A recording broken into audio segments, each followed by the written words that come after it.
La variole du singe continue de se diffuser. Déjà 4 morts dans le monde, 2 en Europe. Pour tenter de contenir l'épidémie, un centre de vaccination a ouvert ses portes à Paris la semaine dernière. Quel est le premier bilan et comment gérer ce nouveau virus? Pour en parler, on reçoit Catherine Michaud, présidente de Gaylib, conseillère régionale Île-de-France et secrétaire nationale du Parti radical. Bonjour et bienvenue. Bonjour. Bonjour Catherine Michaud, merci d'être avec nous ce matin sur Sud Radio. Cela fait aujourd'hui une semaine tout pile que le centre de vaccination contre la variole du singe a ouvert ses portes à Paris. Il existe maintenant une centaine de centres dans toute la France. Est-ce que vous avez l'impression, Catherine Michaud, que les autorités publiques ont pris conscience enfin de l'enjeu ici ?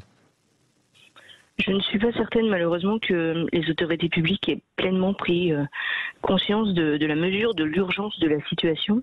On est sur un sujet d'enjeu de santé publique et je crains qu'on n'ait pas compris qu'il fallait vacciner rapidement et massivement pour éviter tout simplement une catastrophe sanitaire.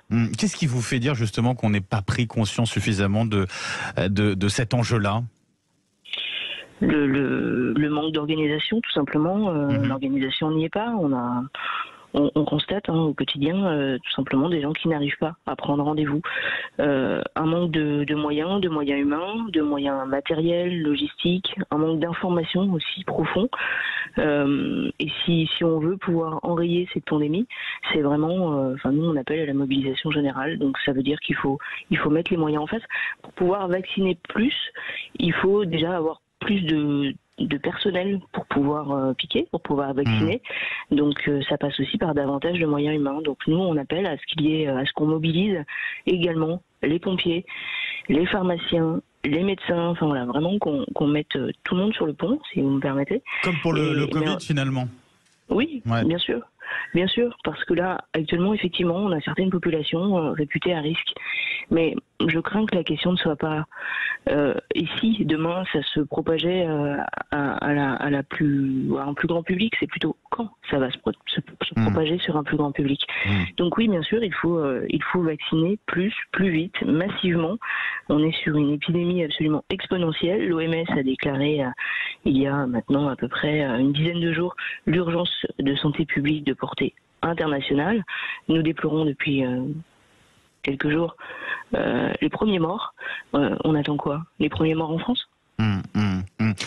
Concernant justement récemment le ministre de la Santé, François Braun, qui assurait lui qu'il y avait un stock très conséquent de vaccins, 42 000 doses déstockées, 32 000 déjà disponibles pour 7 000 personnes vaccinées. Ces chiffres, ils ne sont pas de nature en tout cas à vous rassurer, si je vous comprends bien, Catherine Michaud.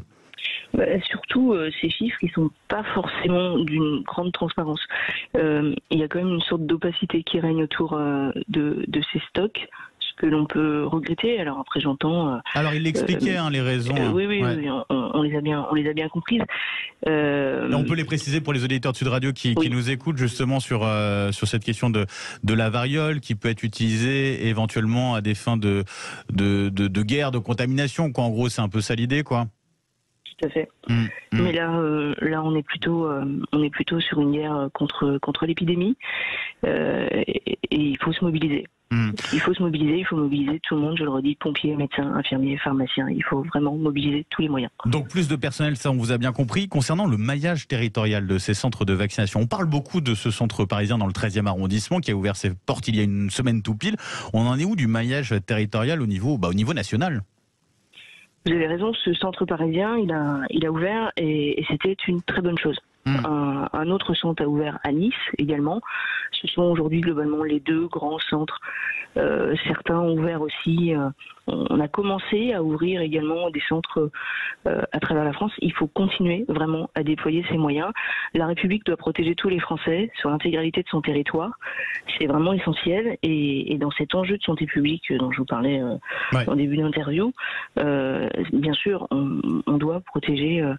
On doit pouvoir vacciner les Français sur l'intégralité du territoire. Un médecin niçois me racontait la semaine dernière que le centre de Paris a tellement été pris d'assaut qu'ils ont reçu un patient à Nice qui est venu parce qu'il a réussi à prendre rendez-vous à Nice. Il a fait Paris-Nice pour pouvoir se faire vacciner. C'est incroyable, effectivement. Vous savez, notamment pour Paris, les délais là, pour s'inscrire, pour se faire vacciner contre la variole du singe, pour avoir un peu une idée? Je sais que même dans certains, en Ile-de-France, on va raisonner en Ile-de-France, même dans certains endroits, il y a des listes d'attente. Donc certains espèrent des désistements. Enfin, on est sur des délais, enfin là plutôt à plusieurs semaines, et donc certains espèrent des désistements pour pouvoir récupérer des créneaux. Vous, ce que vous demandez, ce que vous espérez, c'est que cette vaccination, elle se fasse sur l'ensemble de la population, pas forcément que ce soit une vaccination plus ciblée. C'est ça? Si je vous suis bien aussi là-dessus? En tout cas, déjà, j'appelle à ce qu'on ne stigmatise pas certaines populations, qu'on ne stigmatise pas les homosexuels, et puis en tout cas qu'on puisse la proposer, bien sûr, à tous les Français. Après, la vaccination, elle reste libre, bien sûr, en France, libre et gratuite. Mais en tout cas, je pense déjà qu'il ne faut pas stigmatiser les personnes homosexuelles, et puis qu'on doit pouvoir la proposer à quiconque. Pourquoi? Tout simplement parce que dans les hommes ayant des relations avec les hommes, il n'y a pas que les homosexuels, il y a également les bisexuels. Donc là, après, vous comprenez. Ouais. Vous parlez de la question de la stigmatisation. Pour l'heure, à l'état actuel des recherches, on dit que on peut pas établir formellement que c'est une maladie sexuellement transmissible. C'est ça, on en est là pour le moment de l'état des recherches. Et que savons-nous précisément de la manière dont on peut être contaminé de cette variole du singe? Alors, je suis pas médecin, donc je vais pas m'aventurer sur des choses purement médical, ce n'est pas mon rôle. Par contre, ce que je sais aujourd'hui, c'est qu'à peu près 96% des cas recensés le sont chez des hommes ayant des relations sexuelles avec des hommes. Donc, à partir de là, effectivement, on peut déterminer un certain nombre de populations dites à risque qu'il faut bien sûr protéger, donc pouvoir vacciner, leur proposer la vaccination. Donc, je reviens à cette volonté d'une vaccination en masse, déjà pour ces populations, mais après on doit pouvoir également la proposer à n'importe quel Français qui souhaiterait pouvoir se vacciner. Catherine Michaud sur Sud Radio, je rappelle présidente de Guélib, conseillère régionale en Ile-de-France. Je voulais vous faire réagir également à ces propos tenus par Jean-François Delfrécy, désormais ex-président du Conseil scientifique. Il a dit à propos de la variole du singe, je le cite, « Je ne crois pas à la gravité et à l'existence d'une pandémie de ce type. C'est une maladie peu sévère dans 99% des cas. » Comment vous réagissez à de tels propos? On a connu le professeur Delfrécy plus responsable par le passé. Donc ces propos sont assez navrants. Et voilà, je lis, est-ce qu'en France, on doit attendre les premiers morts pour vraiment comprendre ce qui se passe? Du côté des avancées, on peut tout de même noter le remboursement à 100% des tests de détection du virus par l'assurance maladie. Ça, c'est une bonne avancée. C'était devenu indispensable pour vous, Catherine Michaud?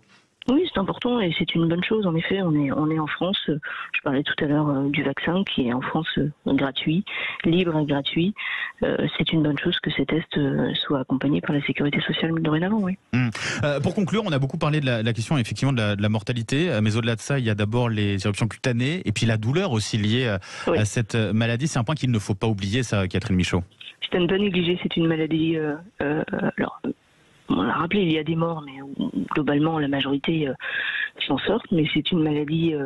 5 morts sur à peu près 20 000 cas recensés dans le monde. Ouais. C'est une maladie où on met plusieurs semaines à se rétablir. Et c'est une maladie manifestement extrêmement douloureuse.